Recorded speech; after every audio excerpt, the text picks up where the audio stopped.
Нека да видим сега какво ще ни предложи мъдрото таро. Дори няма да казвам конкретна тема, дори не мисля за конкретен въпрос, не се настройвам чисто енергийно. Просто искам да се оставя изцяло на висшите сили и да видим наистина какво ще ни предложи таро. Абсолютно просто безрезервно какво ще ни предложи прекрасното таро. Ето първа карта, петица чаши. Тук виждам една тъга, тук има една мъка, едно разочарование, дори е възможно да сте преживели изневяра.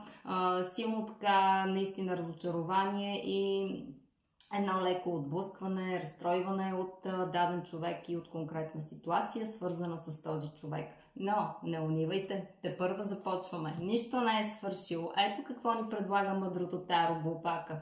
Знаете ли какво означава това? Едно ново начало, скъпи приятели, ново прекрасно позитивно начало за вас и вие ще тръгнете по нов път в момента, в който излезете от тази наистина неприятна за вас ситуация, но в крайна сметка новия цикъл ви очаква.